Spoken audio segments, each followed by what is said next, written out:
Hello. I was just testing. Yeah, this is Mark Carlin, the results hypnotist, and welcome to another live presentation, live from New York.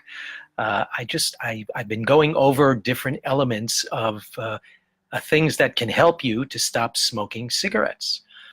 This is the Stop Smoking Tip page, so I thought it would be quite appropriate to help you with some of my experience of over 20 years helping people stop smoking and enjoying a fulfilling life of being very helpful to my fellow New Yorkers and people around the world. Just a quick note, I've been helping smokers to stop smoking for over 20 years now, and I operate out of Midtown Manhattan, Midtown East, on East 54th Street. I can be reached at area code 212-223-1832. I also work online, internationally, globally.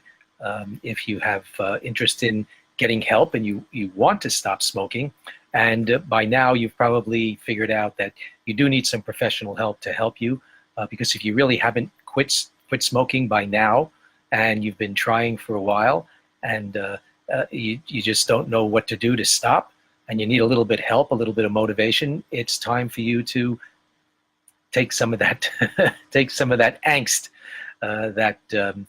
those feelings that you have that are holding you down, maybe the anger or the sadness or whatever emotions that are coming up because you've tried to quit and you haven't been able to, and just give me a call. We'll go over some strategies with you on the phone.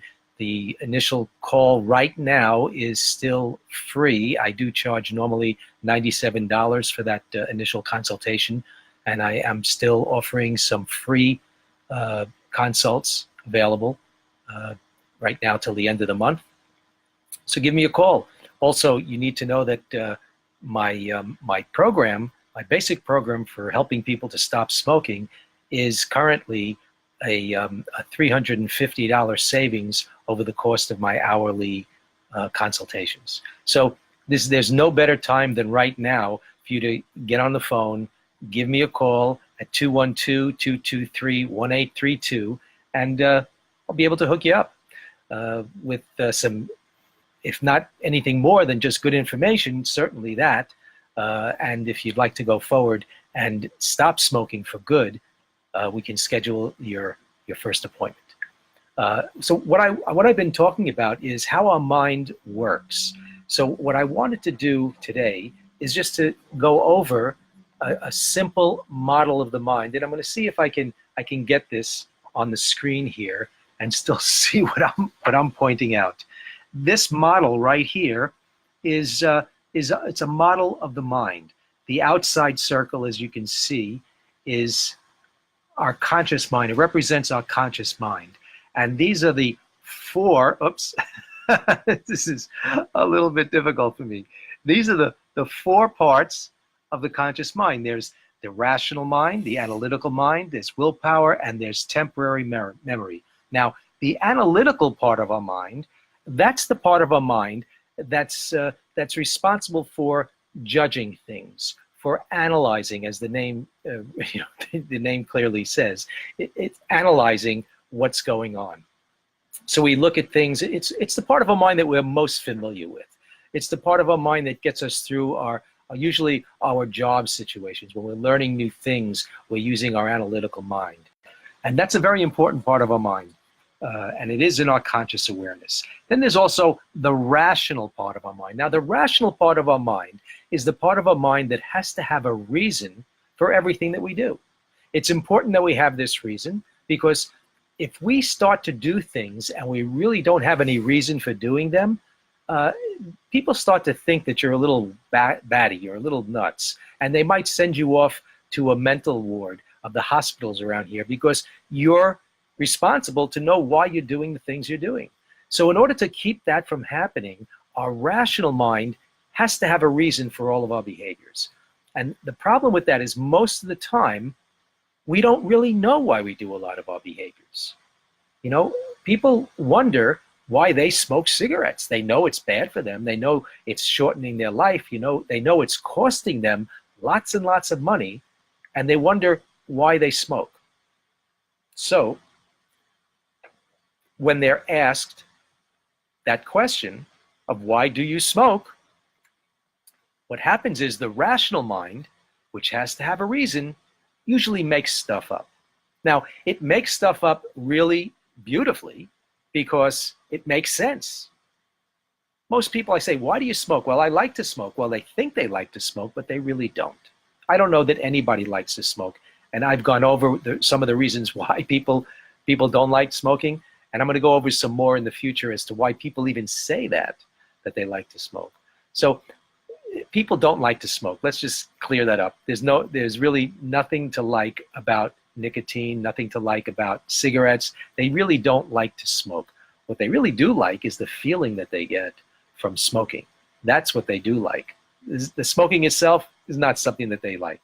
So why do they smoke? When people say to me, I like to smoke, it's usually made up stuff. It's usually something that they heard or they believed they might really like it because maybe they tried to quit and they couldn't quit, like most of you have probably tried to quit and haven't been able to. So they figure they must like it. They must like it. Why else would they be doing something that they know is harmful to them? They must like it in some way. And people give a lot of reasons for why they do things when they really don't know why. And the part of the mind that makes those reasons up is the rational part of our mind. In fact, that's the part of our mind that usually gets us into most trouble because we start to rationalize our behaviors. They're not really correct. We just rationalize them. Now, we also have willpower in our conscious mind. Willpower is a very powerful part of our conscious mind. And the problem with willpower is it's not meant to keep us on the path towards success. It's a short-term power. Short-term power. It's not meant to keep us on that path to success. It's only meant to get us started. Once it gets us started, once we get the proper information running in the subconscious mind and we'll start to do things automatically, willpower gets us started. The subconscious automatic behaviors or habits get us towards our goal. Okay, so you have to work in conjunction with the other part of our mind. The most powerful part of our mind is the unconscious, subconscious. But right now, we're also talking about the conscious mind is where our temporary memory is. Temporary memory are the things that we need to know on a regular basis, our current memory. Okay, that's in our conscious mind. Now, this inside circle here represents our unconscious or subconscious mind. And the subconscious mind, the properties of the subconscious mind, that's where our imagination is. That's where our permanent memory is. That's where our emotions are, and that's the part of our mind that's protective of us. So let's start with the imagination. Whenever we use our imagination, whenever we're creative, that's a product of the subconscious mind. So you start to daydream, you're going into your subconscious. You start to imagine life in the future. You start to imagine good things. You start to imagine some bad things. All of those imaginary thoughts, that's using our creative, subconscious, creative mind. That's what you're accessing. And that's in our unconscious, subconscious mind. We have permanent memory. Everything that we've ever experienced in our life, anything that's come in through any of our senses is stored inside our unconscious, subconscious mind. It's as a part of our permanent memory. And we can access that permanent memory anytime at all. Access of the permanent memory is subject to a few different things. Sometimes there's emotional blockage to access that permanent memory. When we're very stressed out, very often we start to forget things. We don't eliminate them. Those thoughts, those memories are not gone, but access to those memories are limited. That's when people can't remember things. It's the access point that is limited. That part of their mind is still there, and the memories are still there. They're recorded, but we just have trouble accessing it. The emotions are in our subconscious. That's the most powerful. As far as I'm concerned, that's the most powerful part of our subconscious mind.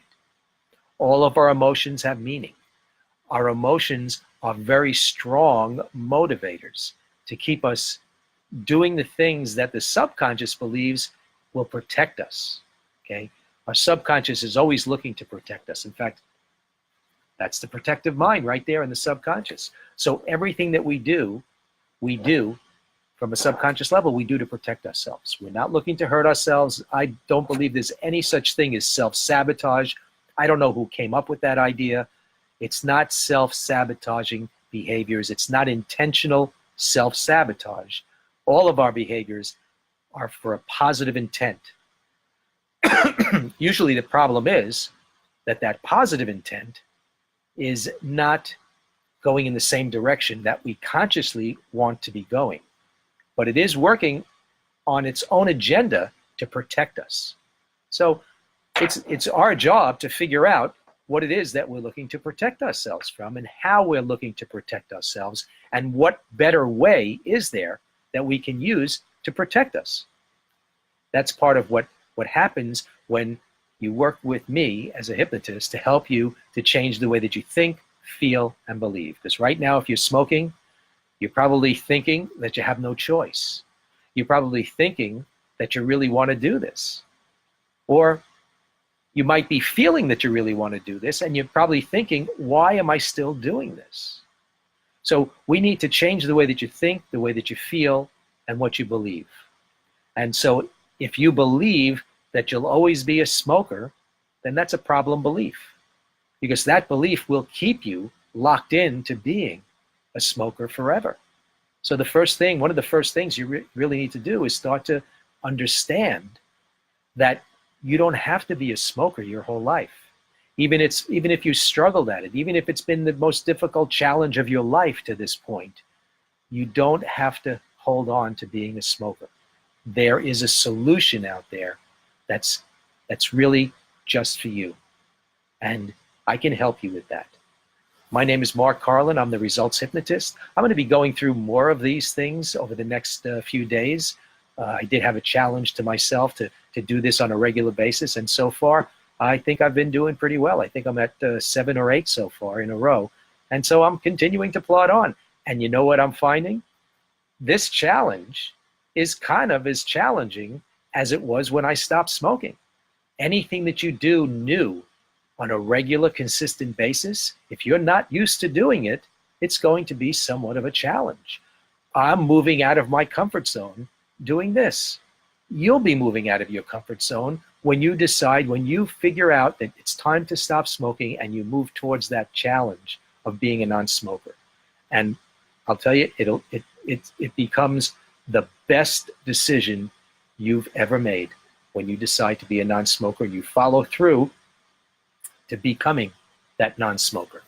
So let's do a strategy session. Give me a call at 212-223-1832. I still have a few strategy session time slots that are still available, that are free.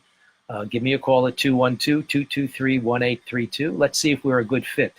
And also, as a little added bonus, my Stop Smoking program right now is $350 less than what it would be costing to work with me by the hour. So take advantage of that. This is your opportunity. I know that you don't want to smoke anymore. I'm talking from my own experience and also talking from the experience of working over 20 years helping smokers. Once again, 212-223-1832. Thanks for listening. Share, like, comment, ask questions. I love questions. I love to find out what is on your mind. That's very helpful for me. It's also helpful for a lot of other people. If you have a question about this, you can guarantee that there are hundreds, maybe thousands of other people that have the same exact question, and you'll be helping them as well as yourself. So give me a call, 212-223-1832, and take advantage of all that's out there for you. Take advantage of what I'm offering. And if you're watching this on YouTube I upload these things to YouTube as well, then like it, unlike it, just make some comments, share it, do the normal everyday things, subscribe to my channel. You'll get more and more information, more content. There's a load of videos with former smokers who've come to see me that want to share their experience with you as well. So thanks thanks for watching. I've got some more of this. I'm going to go over a little bit more about how the mind works and how we can get through this model of the mind, how we can get through from the conscious mind into that subconscious and help you to make those changes in what you believe and what you think and what you feel. Okay? Take care. Good night.